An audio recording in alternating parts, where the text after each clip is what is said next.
The first knock in the silence of the rain.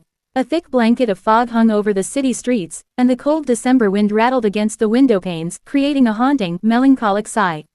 Inside his studio, Zaryab sat before his canvas, splashing colors with an intense focus. He was an artist, not one who merely painted faces, but one who captured the hidden, raw emotions of the human soul. Yet, for some time now, only one image had been emerging from his brush. It was a face he had never fully seen in reality, only glimpsed in the hazy fabric of his dreams. "Zaryab, have you been awake all night again?" His mother chided gently, walking into the room with a worried look. "Ami, until this painting is complete, sleep won't come to me," Zaryab replied with a soft smile. There was no exhaustion in his eyes, only a strange, consuming quest. The very next day, Zaryab's exhibition was held at the city's largest art gallery. The elite, the critics, and art enthusiasts had gathered, all praising his profound talent.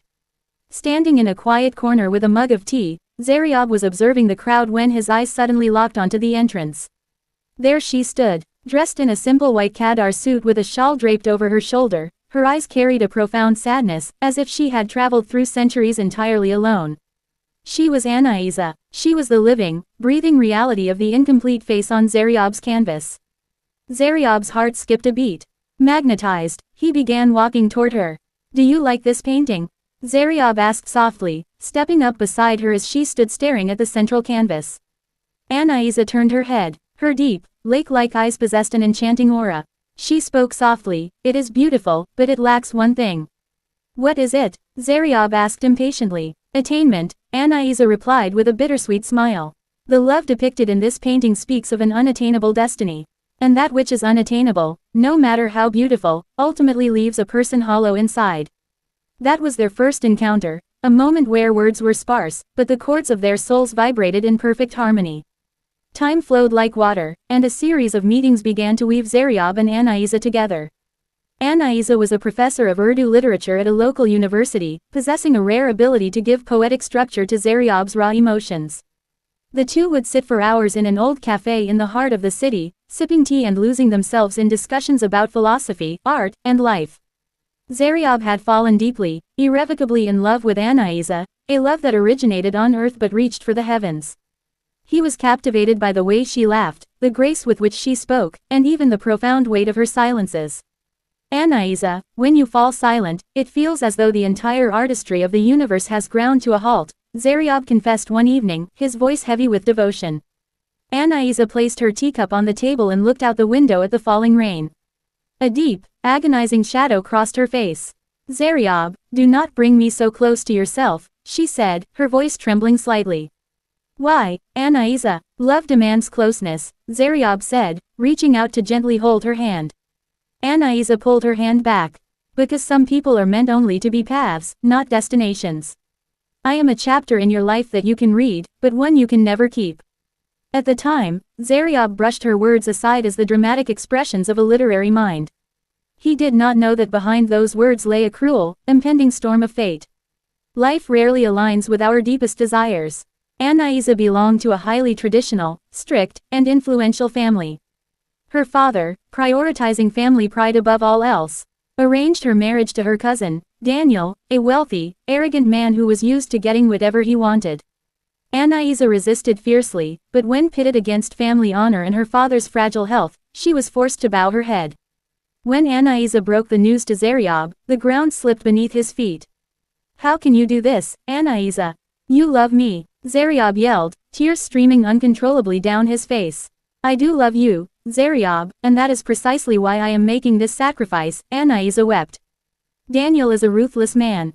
If he finds out about us, he will destroy you and your family. My father's reputation will be dragged through the mud. I cannot build my happiness on the graves of my loved ones. Then let me die, Anaiza. Dying is better than living a life without you." Zaryab cried out, striking his fist against the wall. "No, Zaryab, you must live. If not for me, then for your art. You told me I was your muse, didn't you? Then keep me alive on your canvas. In reality, I now belong to someone else," Anaiza said, casting a final, lingering look at Zaryab before walking out of his life forever. Chapter 4. The agony of departure and the bleeding canvas. The wedding day arrived. The entire city seemed to be illuminated with celebratory lights, but Zaryab's heart had plunged into a dark, bottomless abyss. He stood far away in the shadows outside Anaiza's house. Through the darkness, he watched Anaiza, adorned in a heavy red bridal dress, holding another man's hand as she stepped into the car. Her eyes were swollen from crying, her face devoid of any life. As the car drove away, a vital part of Zaryab's soul went with it. Returning to his studio like a man possessed, Zaryab grabbed his brushes and paints. He began to paint Anaiza once more.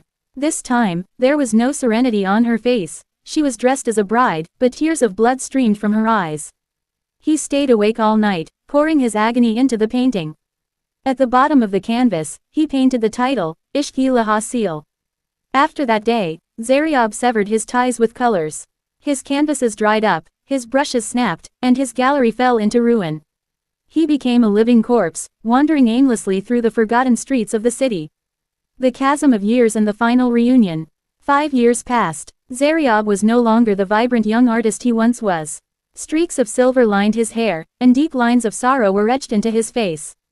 He had retreated to a remote village, working quietly as a drawing teacher for school children, where nobody knew his past.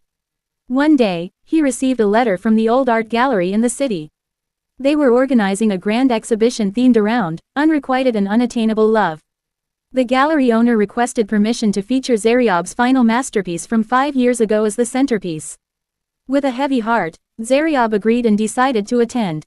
When Zaryab walked into the gallery, the atmosphere was suffocatingly nostalgic. He stood before his own painting, where Anaiza's weeping bridal form looked just as raw and painful as it did 5 years ago. Suddenly, a frail cough sounded behind him. Zaryab turned around, and the mug of tea slipped from his hand, shattering on the floor. Standing before him was Anaiza, but she was a shadow of the woman he once knew. She was dangerously pale, her physical strength withered away, and her eyes no longer held sadness, but rather a profound, eerie calm, as if she had entirely surrendered to fate. "Zaryab," she whispered. "Anaiza, what happened to you?" Zaryab's heart shattered at the sight of her. Anaiza smiled bitterly. "Daniel claimed my body, Zaryab, but he could never touch my soul. When he realized I was completely empty inside, he abandoned me. And now, the doctors say my time is limited. It's advanced blood cancer. The final stage." The world spun around Zaryab. "No, Anaiza, this can't be true. God wouldn't do this. God has been merciful, Zaryab," Anaiza said, turning her gaze toward the painting of her younger self. "He is liberating me from this worldly hell. I only wanted to see you one last time, just to tell you that my love, too, remained unattainable. But it belonged only to you, and it always will." Anaiza was admitted to the hospital, and Zaryab remained by her side through her final days. He sat by her bed every day, holding her fragile hand, reading to her, and recounting stories. In those fleeting moments, there was no Daniel, no societal barriers, and no family pride. It was just the two of them, gently waiting for the inevitable. One evening, as the sun was setting, bleeding brilliant hues of crimson and gold across the sky, Anaiza looked at Zaryab. "Zaryab, bring me your paints and a canvas. I want to see you paint one last time," she requested, her voice barely a whisper. Zaryab quickly set up a small canvas and colors before her. He took Anaiza's weak hand into his own, guiding it, and together, they painted a bird breaking free from a cage, soaring into a vast, limitless sky. "Look, Zaryab, the bird is finally free," Anaiza whispered with a peaceful smile. With that final smile, her eyes closed forever, and her hand went limp, slipping gently from Zaryab's grasp. Zaryab did not cry. His tears had long dried up. He kissed her forehead gently and walked out of the room into the quiet corridor. Today, Zaryab is celebrated as one of the greatest artists of his time. His paintings sell for fortunes, but he donates every single penny to hospitals for underprivileged and orphaned children. He never married. He spends his evenings sitting alone in his old studio, where Anaiza's final, incomplete painting rests. He knows that in the eyes of the world, his love was La-Haasil unattainable. But in his heart, he understands that a love which detaches itself from the desire of possession and becomes a permanent resident of the soul is the ultimate attainment. Anaiza was no longer physically with him, but she had become immortal, living on through his colors, his every breath, and his eternal art.